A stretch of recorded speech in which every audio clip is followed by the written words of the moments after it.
It's a very, very kind introduction.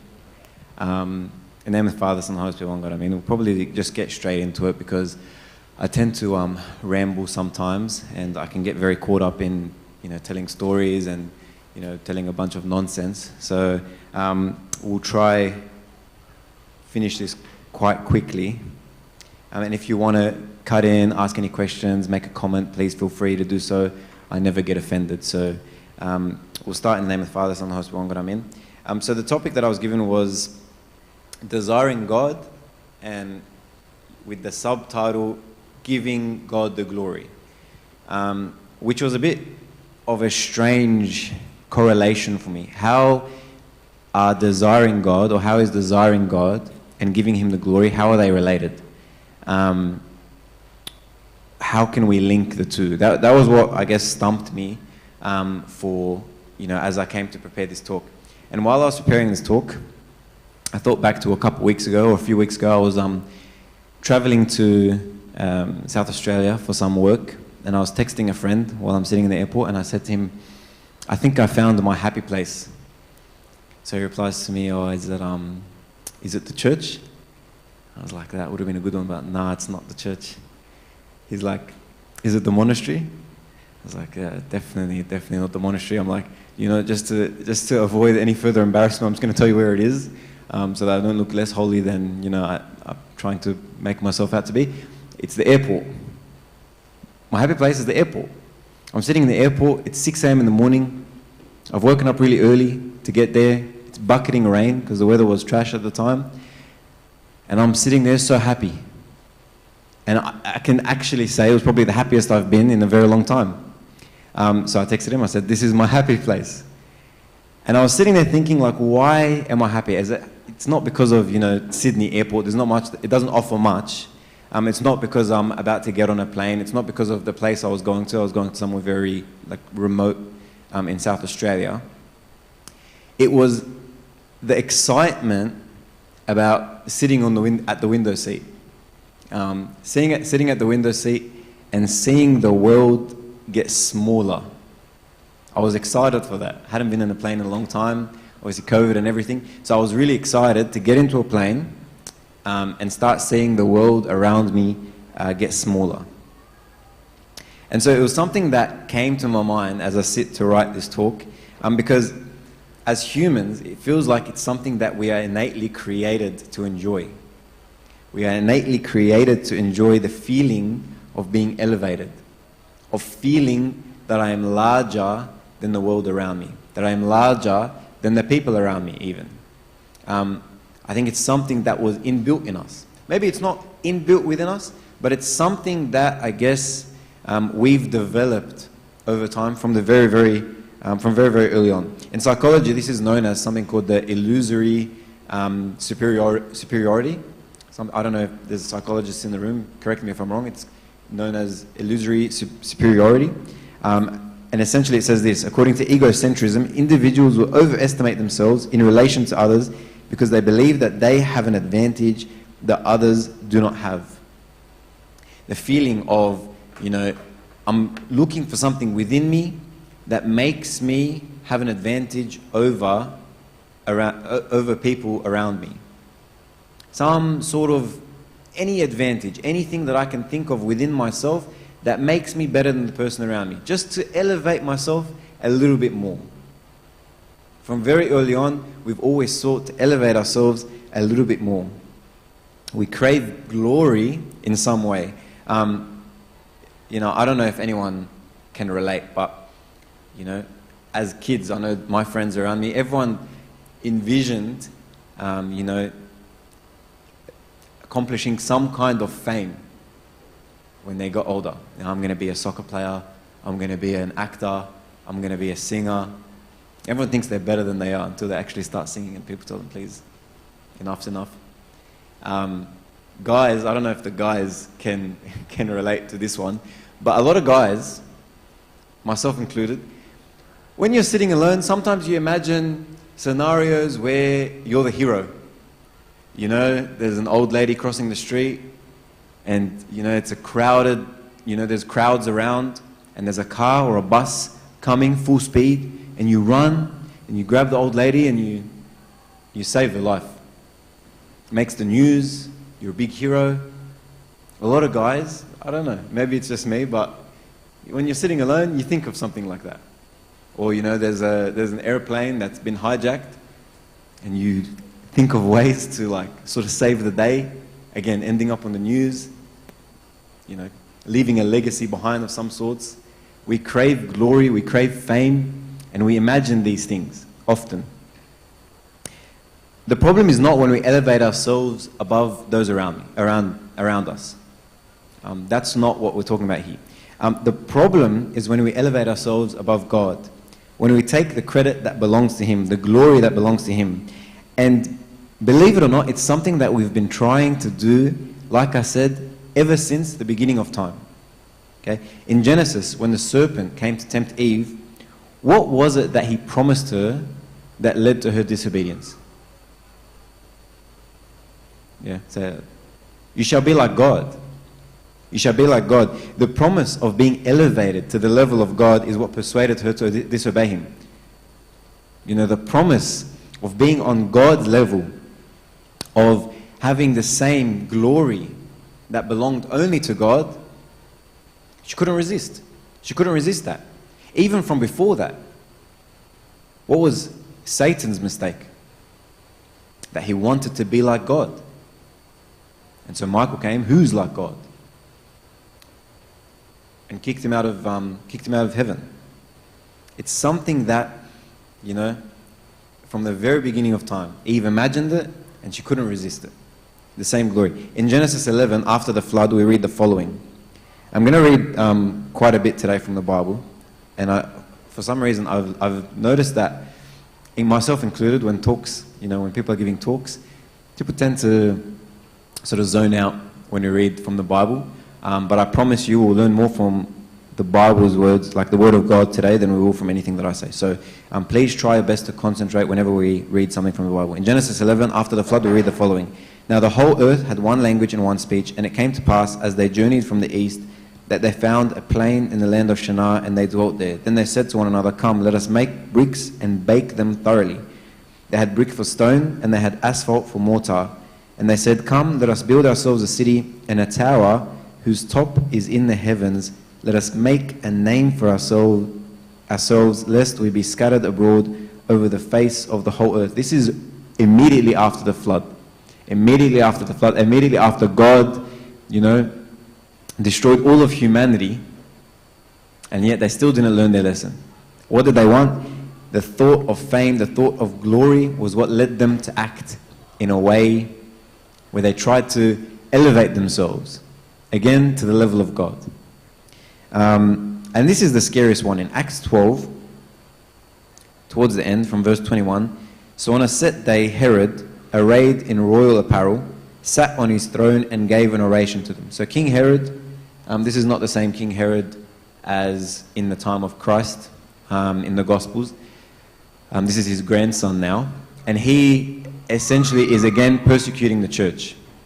And after he imprisons, or he kills St. James, he's somewhat of a hero among a lot of the Jews. He's become a little bit of a hero. Because they're like, these guys, these Christian guys, they're a bit of a threat now. And so they look at King Herod as a bit of a hero. So he comes out, he gives a speech, and he's arrayed in royal apparel.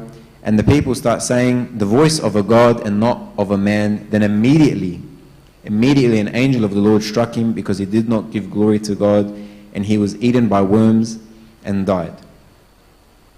From the beginning of time, man has always craved glory, craved this fame, crave this attention, crave the praise, crave the credit. And yet, we were not created for our own glory. That was never our purpose. Isaiah 43 verse 7, and I'm just going to rapid fire a bunch of verses. Isaiah 43 verse 7 says, everyone who is called by my name, whom I have created for my glory, I have formed him, yes, I have made him. We were created for the glory of God. And this is especially true if we are servants or even priests in the church. Hebrews 5 says, for every high priest taken from among men is appointed for men in things pertaining to God, that he may offer both gifts and sacrifices for sin. He can have compassion on those who are ignorant and going astray, since he himself is also subject to weakness. And then it goes on to say, and no man takes this honor to himself, but he who is called by God, just as Aaron was. In everything we do, in every aspect of our lives, we are to glorify God. We were created for this purpose. We were created for his glory. Okay? And most importantly for us today, and the last passage that I'll read before we really get into the meat of things, comes from the wisdom of Sirach. And it says, it's chapter 17, it says, the Lord created man of the earth and turned him into it again. He gave them a few days and a short time, and power also over the things therein. He endued them with strength by themselves, and made them according to his image, and put the fear of man upon all flesh, and gave him dominion over beasts and fowls. They received the use of the 5 operations of the Lord, and in the 6th place he imparted them understanding, and in the 7th speech an interpreter of the cogitations thereof. Counsel and a tongue and eyes and ears and a heart he gave them to understand. He filled them with knowledge of understanding, and showed them good and evil. He set his eye upon their hearts, that he might show them the greatness of his works. So God gave us all these things. He gave us understanding. He gave us knowledge. He gave us eyes, ears. He gave us the ability to interpret and the ability to understand. He gave us all these things. Why? So that we can see his works. So that we can see his hand in our lives. So that we can see his greatness and give him the glory. All of these things that we were given are for the purpose of God's glory. Okay? So with all of this in mind, we go back to the original question, what does desiring God and giving him the glory, what do they have in common? Essentially, they are related in that if I truly desire him, then I desire that he be glorified. I desire his presence above my own. I desire his credibility, his reputation above my own. I desire that everyone sees and knows him past me, beyond me. It means that I want him to be at the forefront of everything that I do. Okay, yes, this is my story. My life is my story, but I want God to be the author. And I want everyone to pay attention and to appreciate the author. Okay? And so I guess what I wanted to do today was just discuss 3 ways in which we can glorify God in our day-to-day lives. Okay? So the first is, if my default nature is to desire glory, because we've established from the very beginning of time, humanity has tried to elevate itself to the level of God. So if my default nature is to desire glory, then it stands to reason that if I want to glorify God, the first step is to lower myself. Okay, they are directly related. If I want to glorify God, the first step I have to take is to lower myself. And more than that, the extent to which God is glorified in my life is directly proportional to the extent to which I lower myself, to the extent to which I humble myself day to day. So if I want him to be at the forefront, I need to be in the background. If I want him to have the credit, then I need to refuse it. Which is why John the Baptist, when asked if he was the Messiah, says to his disciples from John 3, he says, "A man can receive nothing unless it has been given to him from heaven. You yourselves bear me witness that I said, I am not the Christ, but I have been sent before him. He who is the bride is the bridegroom, but the friend of the bridegroom who stands and hears him rejoices greatly because of the bridegroom's voice. Therefore, this joy of mine is fulfilled." And our theme verse for today, he must increase, but I must decrease. He must increase, but I must decrease. They go hand in hand. If I want him to increase in my life, I must decrease. If I want him to be glorified, I must humble myself. I must lower myself. Okay? And there are 2 ways to do this. The first is to recognize who I am. Okay? Recognize who I am in the presence of God. In Romans chapter 3, St. Paul says, "All have sinned and fall short of God's glory." None of us can attain the glory of God because of who I am. I'm a sinner. All have sinned. I'm weak. I'm broken. How can I be on the level of God if I have all these flaws, if I have all these faults, if He's perfect and I'm imperfect, how can I ever attain His glory?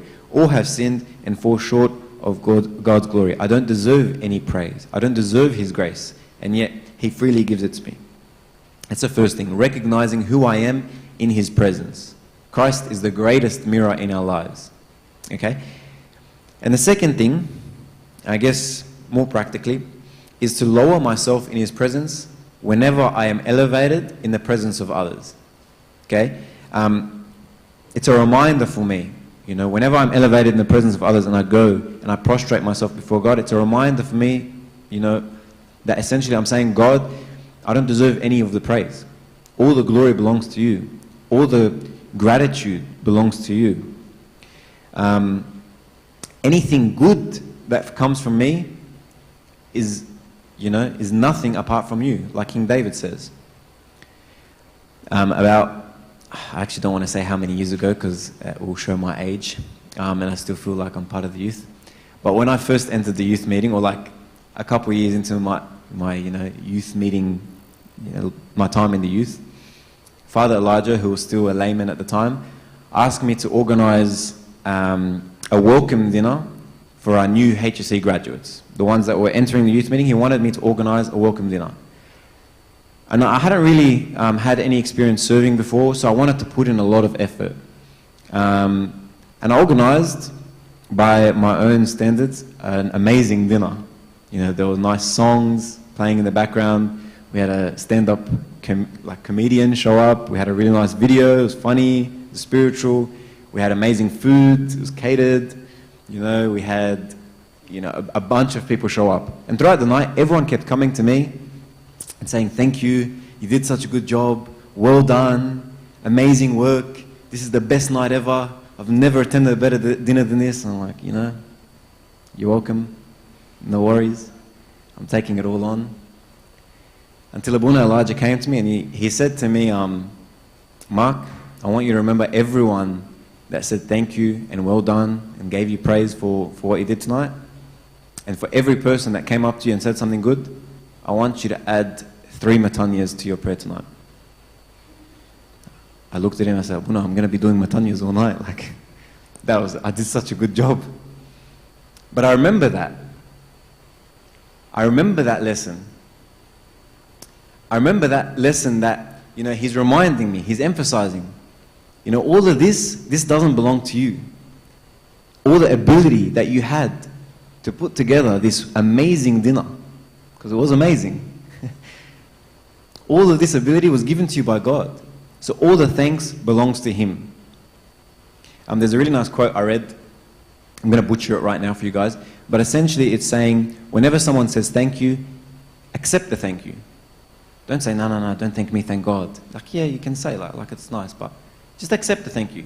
Accept the thank you and take it as though it's a flower. And then at the end of the day, take this bouquet of flowers to God and say, God, all of this belongs to You. All of these thanks, all of this praise belongs to You. And so we do that. Whenever I'm elevated before man, I humble myself before God in prostrations. Maybe it's a practical thing you can do.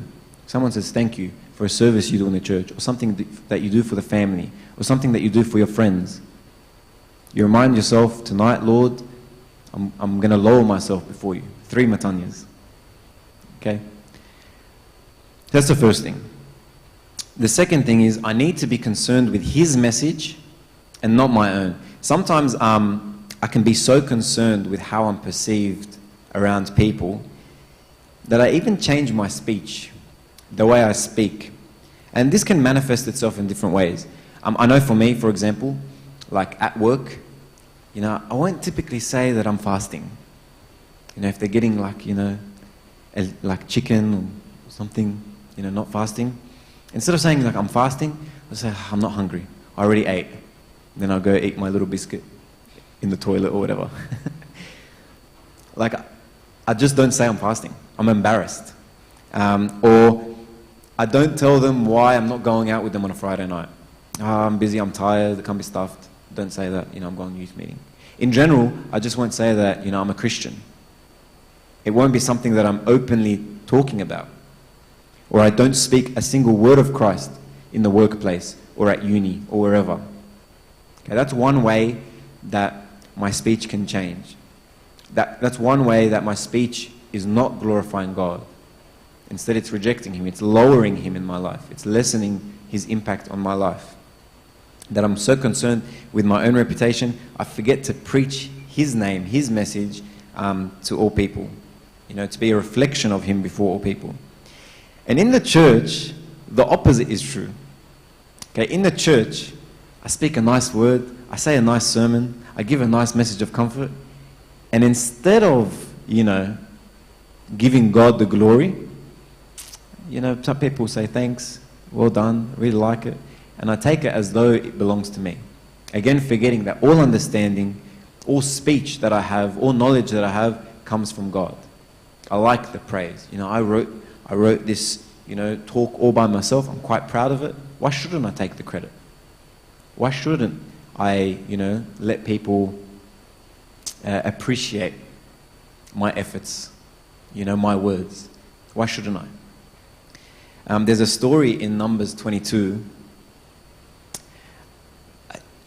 I've actually never read it in my life. I think Numbers is one of those books that, I don't know if people agree with me, but Numbers is one of those books where you get to like chapter 1, chapter 2, like you've started, you start New Year's resolution, I'm going to read the whole Bible throughout the year, and then you read Genesis, Exodus, Deuteronomy, you get to Numbers, and Numbers is where most people fail. So I don't know if anyone's actually read Numbers. I feel like it's one of those books no one's actually read. People just sort of skim through. Because it's mostly, genealogies and numbers, and it's a lot of, intricate stuff, boring stuff. But there are some really beautiful stories in it. One of them I've never actually read, but I knew superficial, what was happening, is the story of Balaam and his donkey. Does everyone know the story of Balaam and his donkey? Does anyone actually know the story, or do you just know that he had a donkey that talked? Because I just knew that he had a talking donkey. I had no idea what the story was until I read it today. But essentially, the Israelites were wandering around in the wilderness, still lost, and they had just defeated the Amorites. And so Balak, not Balaam, Balak, who was the prince of Moab at the time, sees that the Israelites are surrounding his nation, and he starts getting a bit stressed. So he sends some princes or some messengers to Balaam, who was a non-Israelite prophet living in a place called Pethor, and asks him to curse the Israelites, or to at least join him in battling them, so that they could potentially overpower them. And so Balaam speaks to God initially and God says, you shall not go with them, because the Israelites are my chosen people. So Balaam, he reports back to Balak, and he says, sorry bro, God didn't give me any permission. You're on your own. And Balaam's like, don't let money or anything be a hindrance to you agreeing. And he offers him silver and gold, and he sends more honorable messengers to go to see him. And he tells them, give him a little bit of incentive, give him a little under-the-table bribe. And so Balaam, he's like, all right, listen, I'll talk to God again, but I'm not interested in your bribe. So he talks to God again, and God says, and he says to them, look, stay the night with me and let me speak to God again and see what he says. And then God came to Balaam at night and said to him, if the men come to call you, rise and go with them. But only the word which I speak to you, that you shall do. So he says, if the men come to call you, then go with them. But I'm going to tell you the word that you shall do. I'm going to put the words in your mouth. Instead of waiting for the men to come and call him, what does Balaam do? It says, so Balaam arose in the morning, saddled his donkey, and went with the princes of Moab. Rather than waiting, Balaam was like, all right, I'm going to go. On my own terms, I'm going to go. I know what to speak, I know what to say, I'm going to go. He didn't wait for any calling. And so he just began making his way. So God sends an angel to stand in the way of Balaam and his donkey. And this is where the story gets really Egyptian. Balaam's donkey sees an angel standing in the way and stubbornly turns back around and starts walking back from where they came from. And so Balaam, starts striking. The reason I say it's really Egyptian is I just imagine an Egyptian doing this. Starts striking the donkey, getting him back on the track. And so the donkey turns around, and instead of going back on track, starts walking towards a wall and then crushes Balaam's leg between, the body of the donkey and this wall. And so Balaam, now he's really angry, starts hitting the donkey again. And this stubborn donkey, again, instead of walking in the direction that Balaam wants him to go, this time decides, I'm going to sit right here. So the donkey sits in that exact position. Because the donkey's scared, he sees the angel this whole time. And so Balaam, this time really angry, gets up, grabs his staff, and starts hitting the donkey. And then the donkey says to him, "What have I done to you that you have struck me these 3 times?" And what I love about this story is that Balaam isn't shocked by this. The donkey starts talking to him, and instead of, shock or fear or, astonishment, Balaam, like a true Egyptian, starts fighting back with the donkey. "Because you have abused me, I wish there were a sword in my hand, for now I would kill you." Starts fighting with the donkey. Not, "Why are you talking? How are you talking?" Nothing like that. Just starts fighting with the donkey. And so the donkey says to Balaam, "Am I not your donkey on which you have ridden ever since I became yours to this day? Was I ever disposed to do this to you?" And he said, "No." Then the Lord opened Balaam's eyes, and he saw the angel of the Lord standing in the way with his drawn sword in his hand. And he bowed his head and fell flat on his face. And the angel of the Lord said to him, I don't know why I love this part, but I love, it's just very sweet. "Why have you struck your donkey these 3 times? Like the angel of the Lord is defending this donkey. "Behold, I have come out to stand against you because your way is perverse before me." I believe that by having the donkey speak to Balaam, I believe God was saying, I can deliver my message with your donkey. And you think you are so special that you can ignore my word. You think that you're so special that you can deliver a message that is, suitable on my behalf. If I wanted to deliver a message with a donkey, I could do that. But I've chosen you. And I've told you what you should do. But yet, you ignored me. So God gives us opportunities to deliver His word. That could be in any service that I do.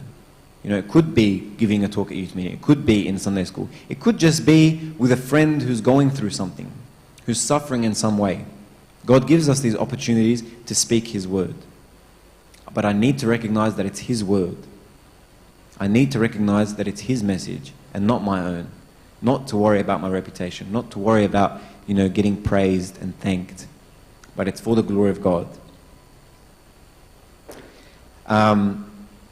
This was a lesson that, we were taught when we went to Kenya in 2014.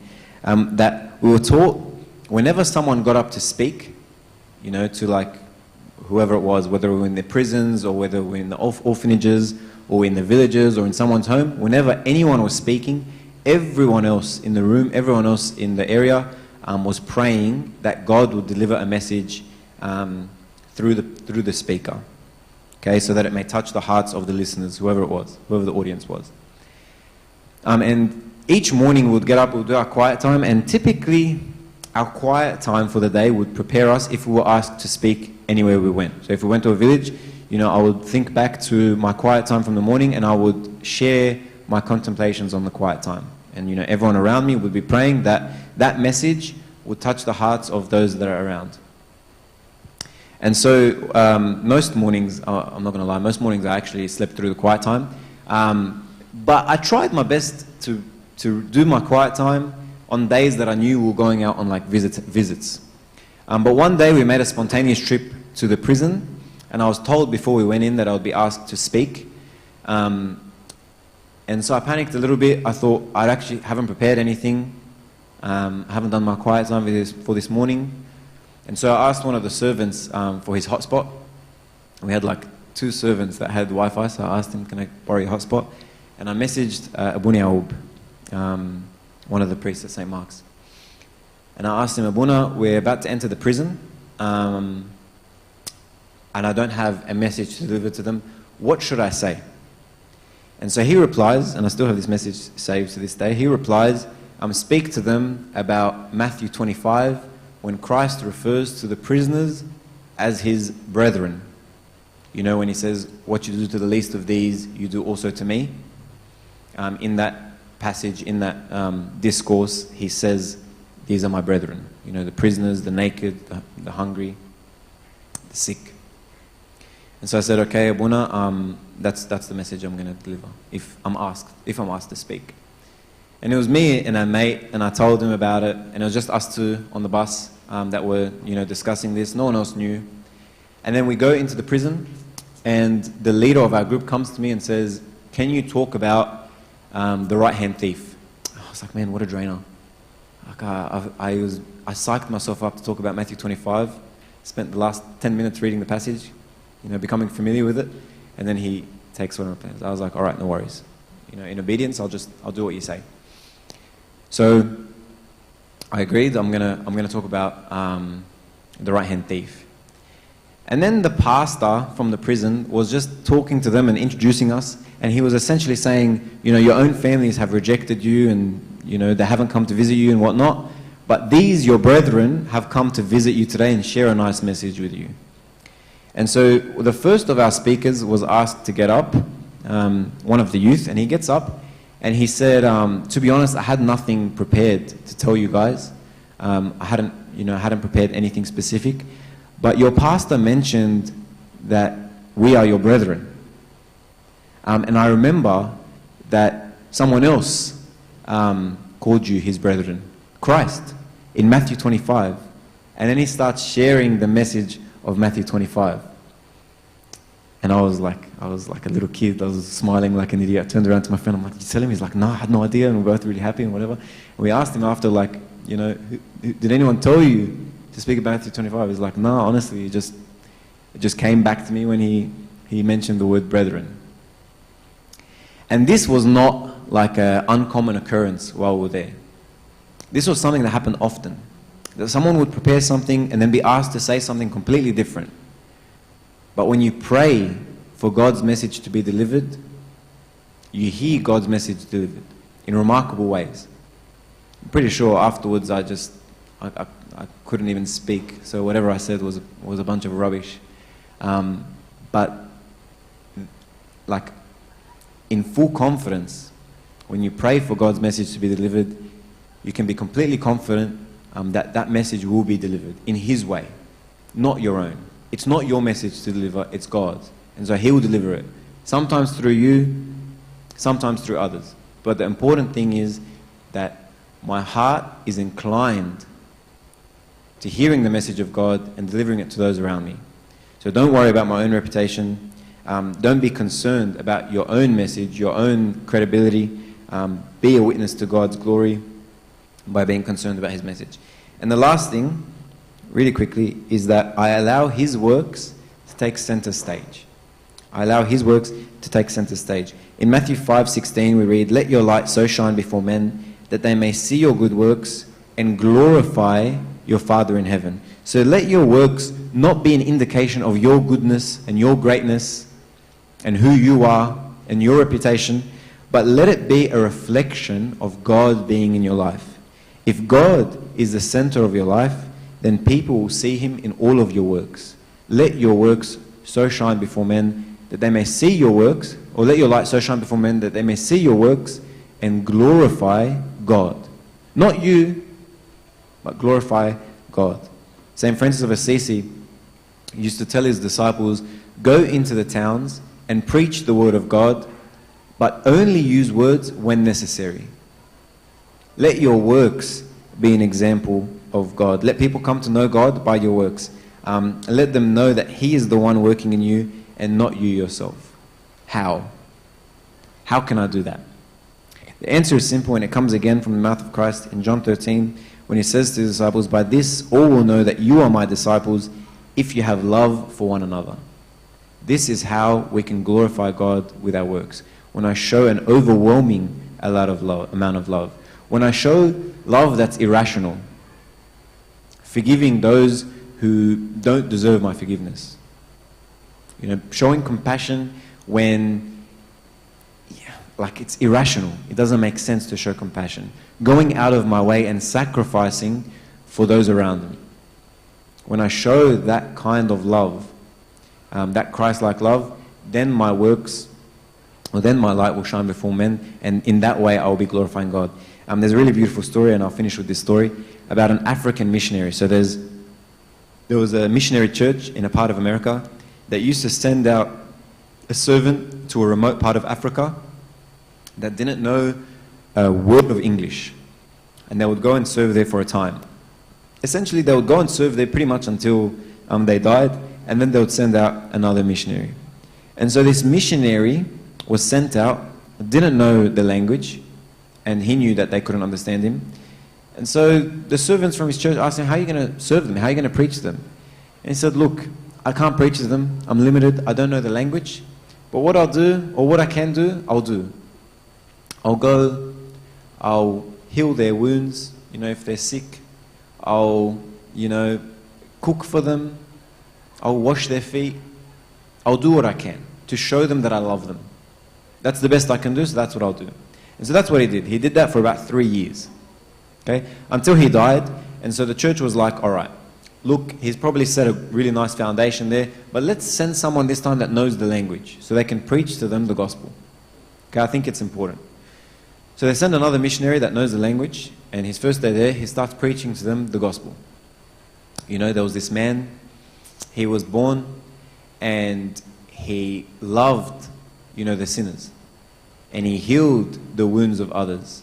And he washed the feet of his disciples. So one of the audience, one of the listeners, gets up and is like, what are you talking about, man? We know who you're talking about.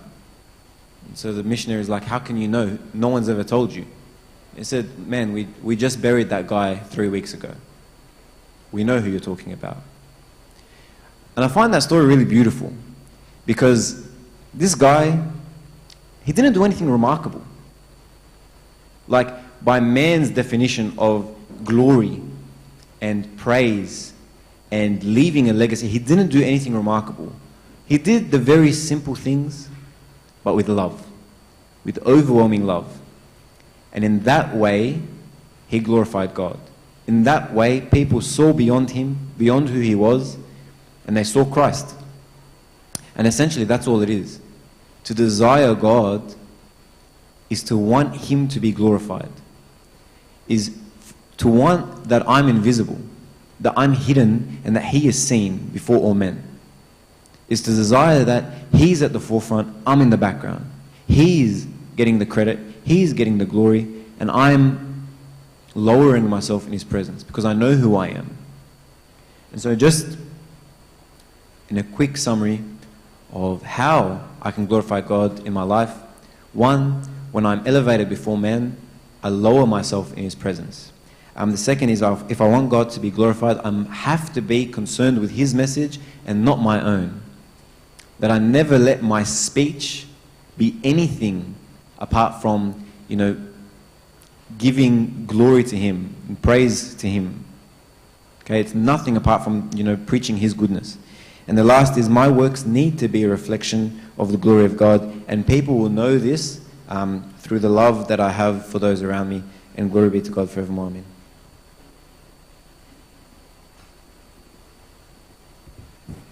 Thanks so much, Mark. Do you have any questions for Mark?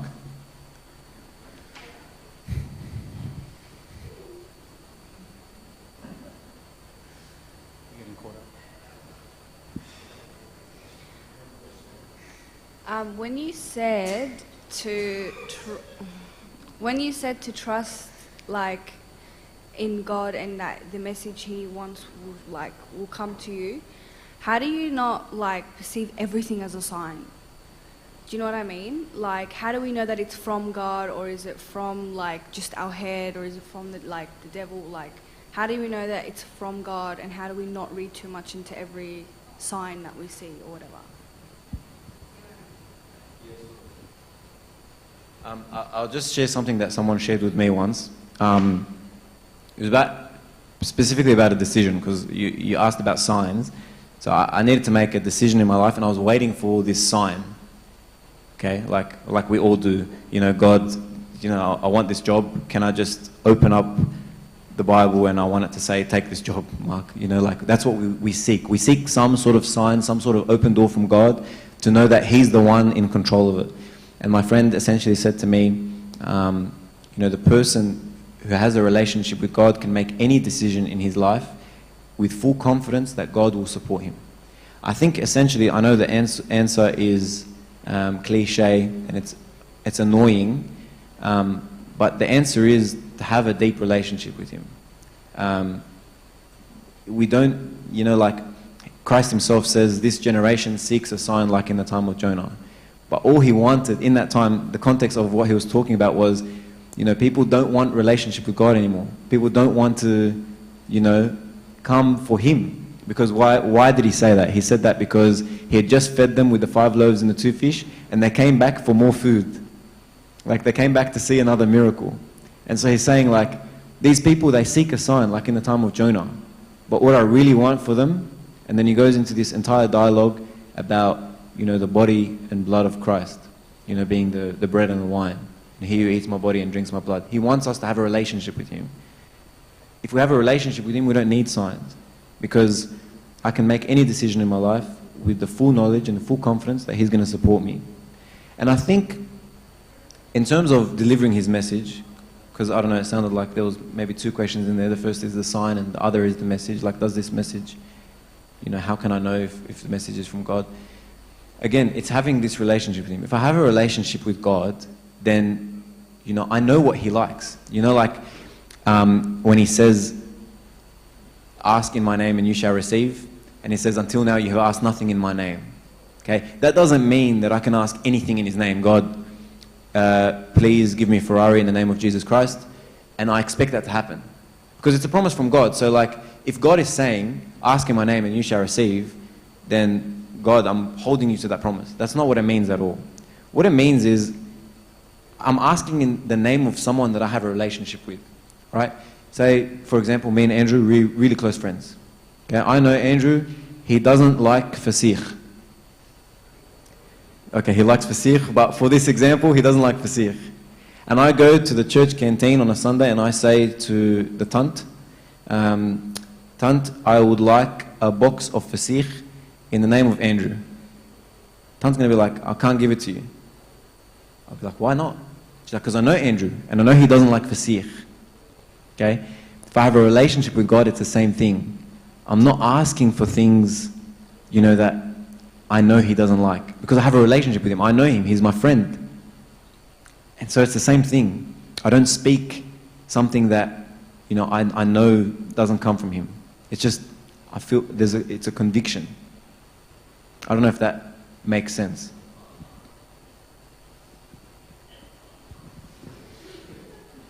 I don't know what's funny. Oh, someone shouting? Thanks, Mark. And I think, yeah, I like that about the whole idea about decision. Sometimes it's not about the decision. Like, it's God just wants us and wants a relationship with us. Whether we, you know, do medicine or dentistry or God knows what. I think the deeper thing is a relationship with God. In terms of announcements, next Friday there is still a youth meeting. Some people have asked, although there is the SYC retreat on, so that is happening. Registrations are closed, but if you do want to go, you might be able to ask someone and see. It's in Phillip Island. So it's a combined camp with the Diocese of Melbourne. So that sounds like it's going to be a great time. Another couple of things, there are plenty of books available in the church bookshop if you want to grab like a book for Lent to read. What else is there? The snow trip, there are 3 female spots remaining if you're a female and you want to ski. Talk to Michael about it if you want more details. There's no male spots, unfortunately. Tomorrow we're renovating the youth room. So we will be setting up beanbags and a couch and repainting the walls. So if you'd like to come and help, we'll be praying the Mass in the morning, and afterwards beginning the preparation for that. Also, I think it's the 15th of April, there's a Easter show trip happening. What's on? Easter show on the 15th of April. It's a Friday, I believe. And obviously the youth meeting's still on then. Other than that, afterwards, hang out for some hot drinks and cookies, and there is a game which will be explained right after we finish prayer. A tradition we do, or we like to do for our newcomers or new faces, is we ask them for 4 things really: their name, what their favourite ice cream flavour is, ice cream colour or flavour, what their what's their greatest pet peeve, and what's their biggest fear. So we have Anna Simone Nabia has bought her doppelganger today. So we'll have